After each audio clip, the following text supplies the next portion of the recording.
সাদাব সবেমাত্র বসেছে আরিশার সামনে। মেয়েটা এখন চলে যাবে, শেষবার দেখার জন্যই এসেছে সে। কিন্তু আশ্চর্যের ব্যাপার হলো, সাদাব এই প্রথম কোনো অন্যায়ের জন্য আরিশার কাছে মাপ চাইছে। সে মাথা নিচু করে চাপা স্বরে আওড়ালো, সরি। আরিশা চোখ দুটো ক্রমশ বড় হয়ে যায়, যেন মনি বেরিয়ে আসবে। সে কি ভুল শুনল নাকি? সাদাব সরি বলেছে, তাও আরিশাকে? এটা আদৌ কি বিশ্বাসযোগ্য? ও তো আরও ভেবেছিল সাদাব বুঝি মনে মধ্যে ফোন দিয়ে আসছে তাকে জব্দ করার। সে অবিশ্বাস্য চোখে সাদাফের পানে তাকিয়ে বিস্ময় নিয়েই বলল, কি বললি তুই? তুই যা শুনলি। আরিশা কিছুক্ষণ স্থির দৃষ্টিতে চেয়ে রয়। পরপর ওষ্ঠপুটে ফুটে ওঠে মুচকি হাসির রেখা। সেই হাসি সাদাফের অগোচর হয় না। সেও শয়তানি হাসি হাসে বিপরীতে। আমার আগাম সালামি।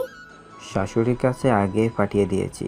তোর কাজ হলো নিজের মাকে গিয়ে বলবি, হ্যাঁ গো আম্মু, তোমাদের জামাই যে আমার জন্য অগ্রিম ঈদের সালামি দিল, কই সেটা দাও আমাকে। আরিশা বিষম খায় ভরকে যায়। কিং কর্তব্য বিমূঢ় হয়ে চেয়ে রয় শয়তান ছেলেটার পানে। রাগে ফোঁসফোঁস করে উঠছে। নিজের মাকে কিভাবে এসব বলবে সে? আদৌ কি সম্ভব? তোর সালামি আমার লাগবে না, তুই নিয়ে বসে থাক। ঠিক আছে, মেয়েদের জিনিস আমি রেখে কি করব, দিয়ে দেব নে সায়নীকে। সায়নীকে? তুই না চিনলেও হবে।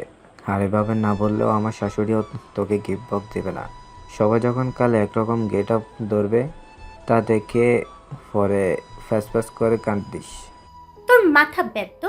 সাদাব দুষ্টু হেসে চলে যায় সেখান থেকে। উষা তখন শুধু শাড়ি পরেছিল, কোনো স্বাদ ছিল না। কিন্তু এবার ঘরে এসে ঠোঁটে গাঢ় খয়েরি লিপস্টিক দিল, গালে ব্লাশ অন দিল হালকা, চোখে কাজল মাস্কারা দিল, দুই হাতে খয়েরি রঙের রেশমি চুড়ি পরল। এক আদম্য জেদ চেপেছে মনে। তাকে ইগনোর করা, দূর দূর করে তাড়িয়ে দেওয়া, সেই দেখে নিবে। নেহাল আর আরিশাকে বিদায় দিতে গিয়ে অনেকটা সময় পরেই সাগর ঘরে এলো। ড্রেসিং টেবিলের সামনে অপসরা সেজে থাকা মেয়েটাকে একবার দেখে নিল আর চোখে। সাগরকে দেখেই উষা নিজের জায়গা ছেড়ে দাঁড়ায়, সামনে এসে বলে, আমি 2 হাত ভরে মেহেদি দিয়েছি, আপনার নামও লিখেছি, দেখবেন না? যদিও মেহেদি শুকিয়ে গেছে। কথাটা বলেই হাত দুটো সাগরের চোখের সামনে মেলে ধরে। সাগর পাশে ঘুরে দাঁড়ালো, আর চোখে দেখলো একবার মেহেদি দেওয়া হাতটা। উষা হতাশ, এত সাজুগুজুর পরেও চোখ তুলে দেখেনি। সে কি আসলেই বেশি কষ্ট দিয়ে ফেলেছে? সে তো একটু বেশি বেশিই করে। মানুষটা যতবার একটু কাছে আসতে চায় ততবারই উষা বাধা দেয়। নিজেকে গুটিয়ে নেয় ভয়ে। রাগ তো হবেই। উষার আবারও কান্না পেল। মনে মনে ঠিক করলো আজ আর বাধা দিবে না সাগরকে। তবুও সাগর কথা বলুক, লজ্জাপানে মেরে ফেলুক তাকে, তবুও ইগনোর না করুক, সে সব সয়ে নিবে। সাগর উষাকে পাত্তা দিল না। ইচ্ছা করে গায়ের টি শার্টটা খুলে ছুঁড়ে ফেলল ডিভানে।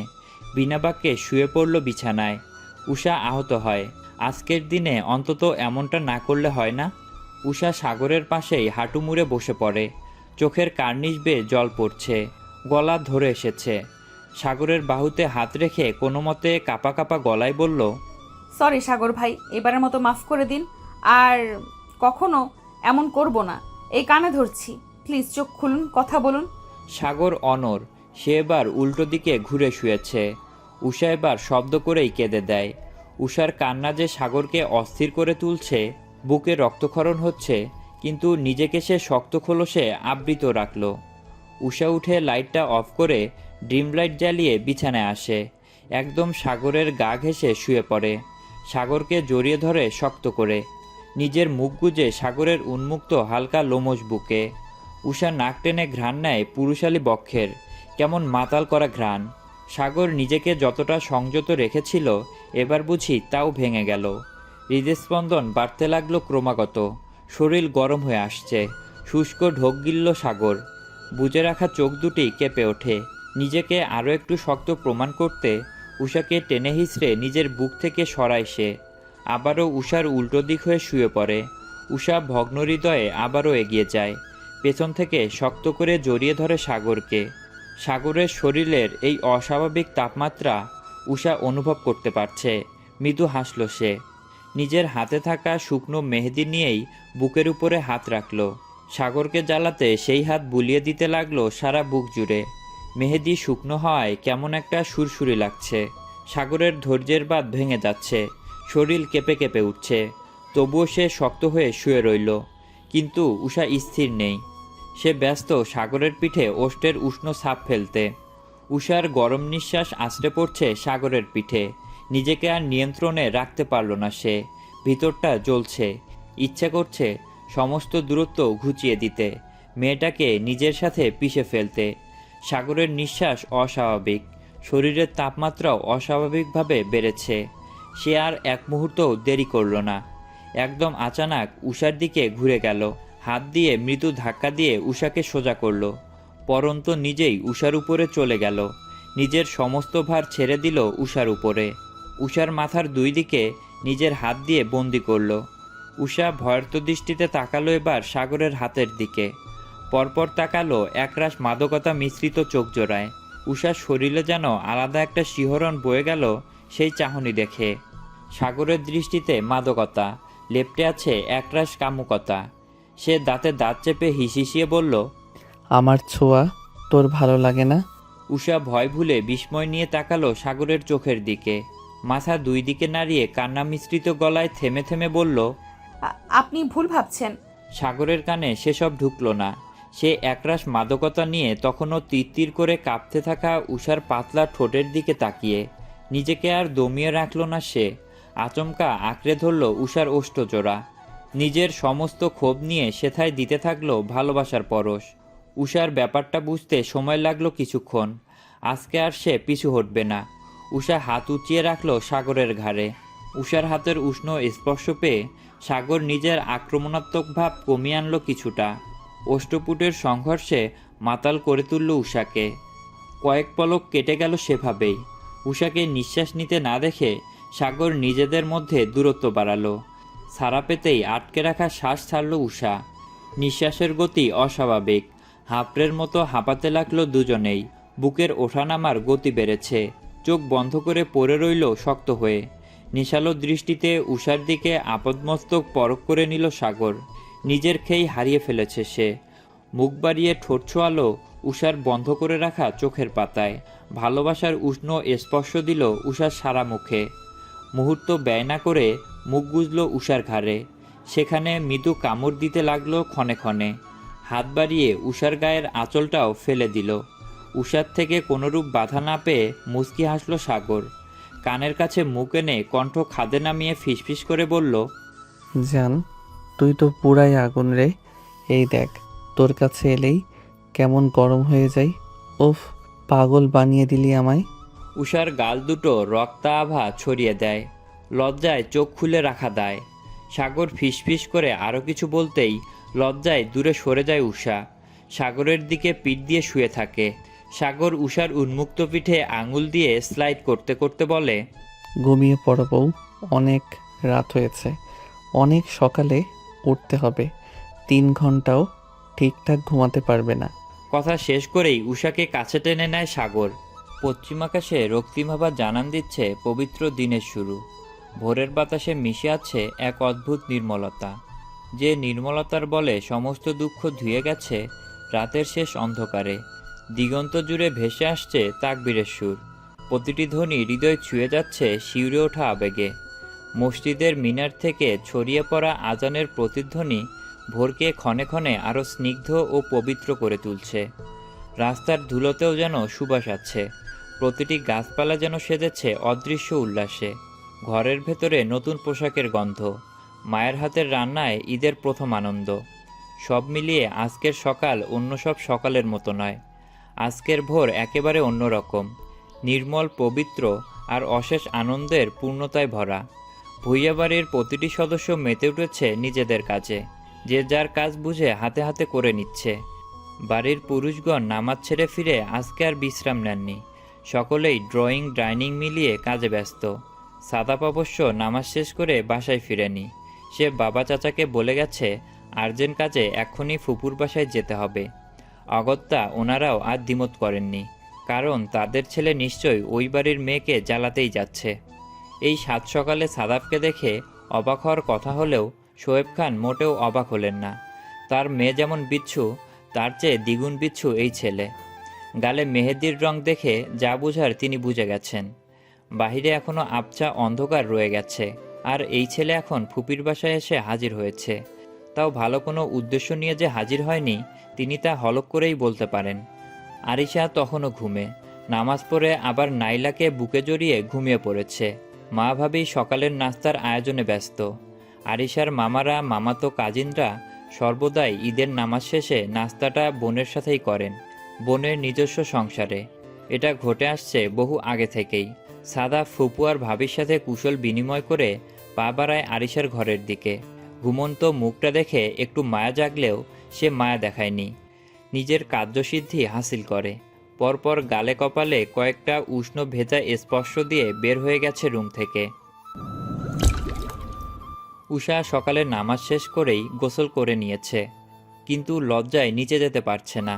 কারণ বিয়ের পরে এতগুলো বছর কেটে গেছে, তাদের তো স্বামী স্ত্রীর মতো সম্পর্ক ছিল না। আর সব ঝামেলা মিটে যাওয়ার পরে আবার নতুন করে বিয়ে হওয়ার পরেও এই পর্যন্ত কোনো দিনই ভেজা চুলে নিচে নামেনি।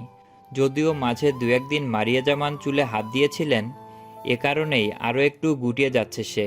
যদিও সবাই জানে উষা ঈদের দিন সকাল সকালই গোসল করে ফেলে, তবুও কেমন একটু সংকোচবোধ কাজ করছে। আর এমনিতেও সে হেয়ার ড্রায়ার ব্যবহার করে না, আর এখন যদি হেয়ার ড্রায়ারও ব্যবহার করে এতেও বিপাকে পড়বে। পরবর্তীতে আবার গোসলের কথা বললে কি উত্তর দেবে সে? এত চিন্তাভাবনা উষা নিতে পারল না, নিচে নেমে এলো। বাবা চাচার সাথে বসে কথাবার্তা সেরে গেল কিচেনে। সবার জন্য চা বানিয়ে নিয়ে আসবে সে, এটা এই বাড়ির নিত্যদিনের রুটিন। সবাইকে চা দেওয়া শেষে উষা, সাগরেরা নিজের জন্য চায়ের কাপ নিয়ে হাজির হয় নিজেদের রুমে। সাগর তখনও পরনের পাঞ্জাবিটা খুলতে ব্যস্ত। উষাকে আসতে দেখেই কাছে ডাকলো সে। বউ আমার, এদিকে আয়।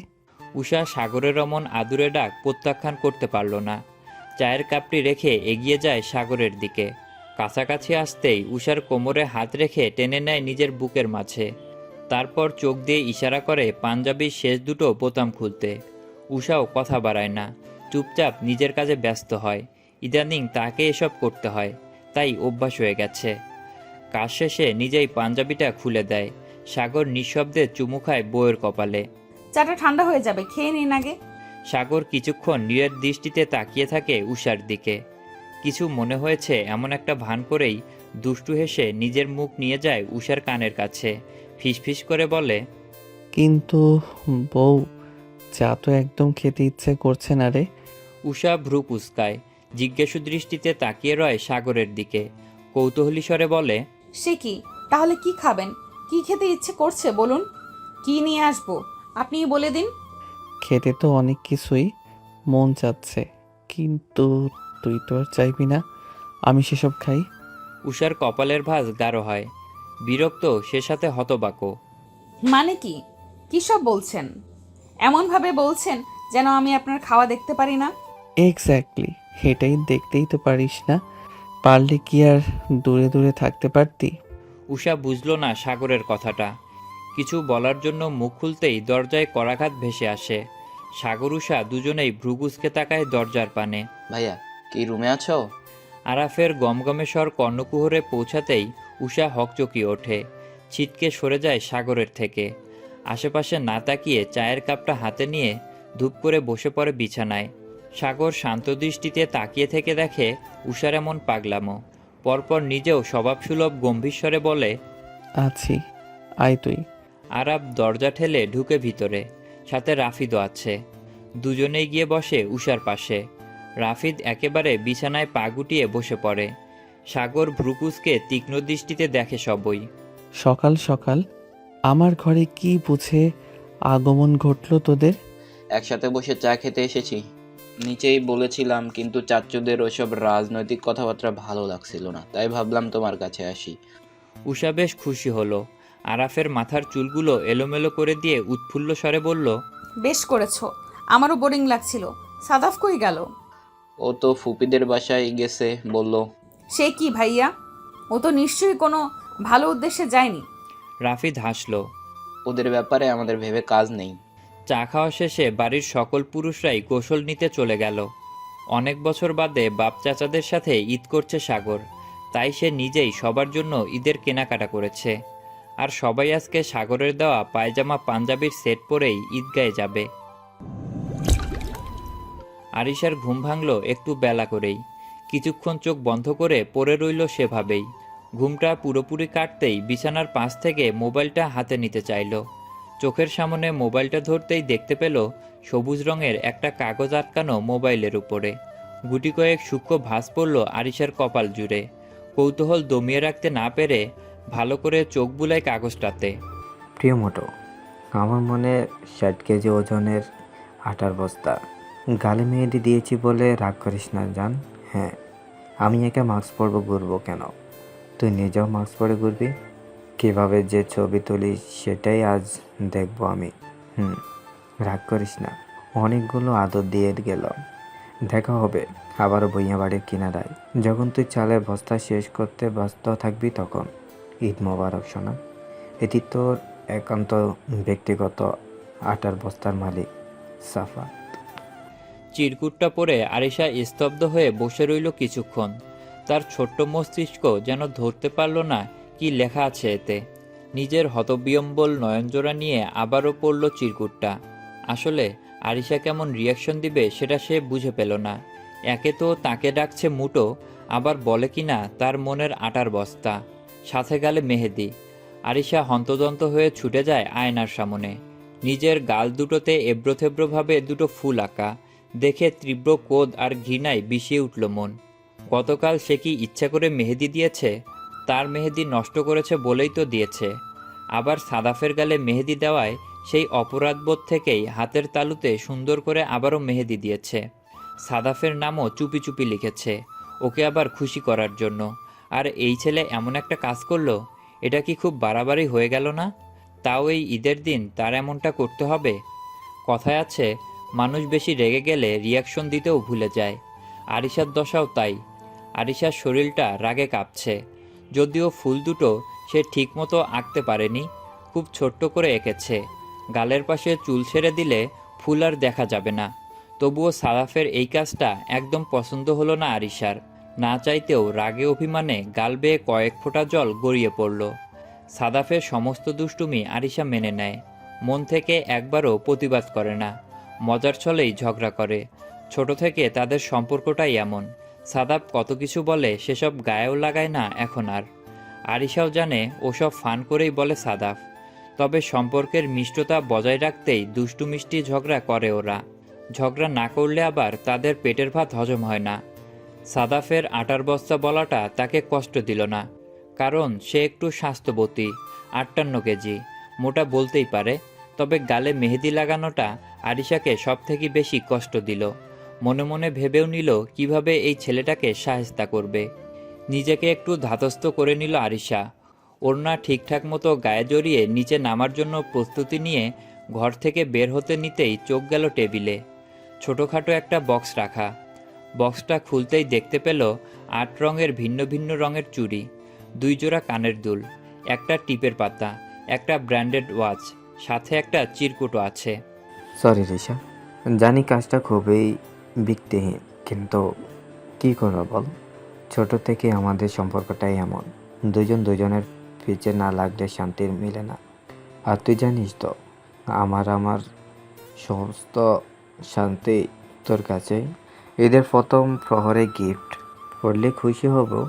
আর একটা কথা বলি, চিরকুটে সাদাব বলছে, আমার মনে 60 কেজি ওজনের আটার বস্তাকে এতগুলো ভালোবাসা নিও প্রিয়।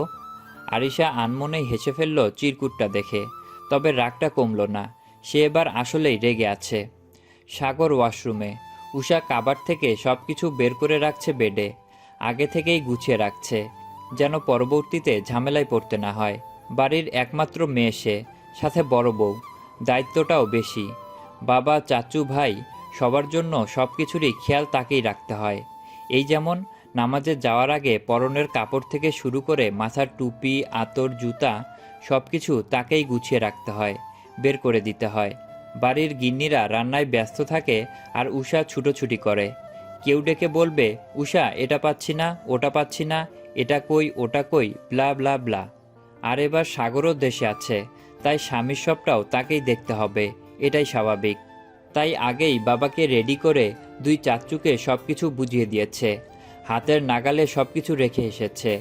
ভাইদেরটাও চোখের সামনে রেখে তারপরে নিজেদের রুমে এসেছে। এবার সাগরের জামাকাপড় বের করে রাখছে। সাগর কোমরে তোয়ালে পেঁচিয়ে বের হলো। পানির বিন্দু বিন্দু কণা এখনো অঙ্গে লেপ্টে। গলায় ঝুলানো তোয়ালে দিয়ে এক হাতে মাথা মুছতে মুছতে গিয়ে দাঁড়ালো আয়নার সামনে। হাতের বাইপেসগুলো কেমন ফুলে ফেপে আছে। শরীরে বস্ত্র না থাকায় প্রতিটি ভাঁজই সুস্পষ্টভাবে নজর কাটছে উষার। সাগর নিয়মিত শরীর চর্চা করে। মেদহীন পেটের অ্যাপসগুলো না চাইতেও উষাকে আকর্ষণিত করছে। উষা সব ভুলে কেমন মোহনীয় দৃষ্টিতে আয়নার দিকে তাকিয়ে আছে। চোখের ভাষা ভিন্ন তার। হৃৎপিণ্ড ছুটছে অনিয়ন্ত্রিতভাবে। বুকের ভিতরে কেমন ধরাস ধরাস শব্দ হচ্ছে। গলাটাও কেমন শুকিয়ে কাঠ হয়ে আছে। এই জ্বালায় উষা আজকে বহুদিন ধরে ভুগছে। ইচ্ছে করে লোকটা তার সামনে এমন করে। মানুষটা কি বুঝে যে এভাবে সামনে এলে উষার ধুকপুকানি বেড়ে যায়, মনে তার দৃঢ়তা হারায়? উষা অনেক কষ্টে নিজের নজর সংযত করে, কিন্তু তবুও কোনো লাভ হয় না। বারবার কেমন আর চোখে তাকাচ্ছে দেখো। উষা নজর ঘুরিয়ে বেলকুনির দিকে তাকায়। পরপর শুকনো ঢোক গিলে কয়েকটা। যেই না আবারও আয়নার দিকে তাকাবে, অমনি সামনে তাকাতেই সাগরকে নজরে এলো। তার খুব কাছাকাছি দাঁড়িয়ে, একদম চোখের সামনে। উষা বিছানায় বসে আছে, তাই ওর মাথাটা সাগরের কোমর সমান। আচমকা সাগরকে এত কাছে আসতে দেখে হকচকিয়ে ওঠে উষা। সাগর উষার দিকে তাকিয়ে বাঁকা হেসে দেয়, দু এক কদম পিছিয়ে যায়। সাগরের চোখ উষার দিকে স্থির। উষাও লাজ লজ্জা ভুলে কেমন নির্লজ্জের মতো তাকিয়ে থাকে সাগরের চোখের দিকে। সাগর ঠোঁট কামড়ে হাসে। নিজের হাত তোয়ালে গিদ্দা অংশে স্থির করে দুষ্টুমির স্বরে বলে, এভাবে দেখতে তো অসুবিধা হচ্ছে তাই না বউ? খুলে দেই, সুবিধা হবে, কি বলো? এই খুললাম কিন্তু। উষা ভরকে যায়। চোখ দুটি বিস্ময়ে বড় বড় হয়ে যায়। তড়িঘড়ি করে নিজের জায়গা ছেড়ে উঠে দাঁড়ায় সে। সাগরকে ধাক্কা দিয়ে পেছনে ঠেলে দেয় কিছুটা। নাকমুখ কুঁচকে বলে, অসভ্য লোক, সরুন আপনি। বারে, এতক্ষণ যে হাবাইত্তার মতো তাকিয়েছিলি সে বেলায় আমি কি বলেছি তাকা আমার দিকে? এখন আমি তো তোর অসুবিধা দেখতে পারি না। হাজবেন্ড হই তোর, একটা দায়িত্ব আছে না? সেই দায়িত্ববোধ থেকেই চাইছি তোয়ালেটা খুলে দেই, তুই মন ভরে দেখ কেমন। উষা রাগে ফুঁসে ওঠে। ইদানিং রোজই লোকটা এমন করে, ইচ্ছে করেই তাকে জ্বালায়। আমি মোটেও তাকাইনি আপনার দিকে। কি মিথ্যুক রে বাবা। না রে বাবা, সত্যিবাদী বলো, সত্যিবাদী। কথাটা শেষ করেই আর দাঁড়ায় না উষা। কোনো মতে ঘর পেরিয়ে বাইরে আসে সে।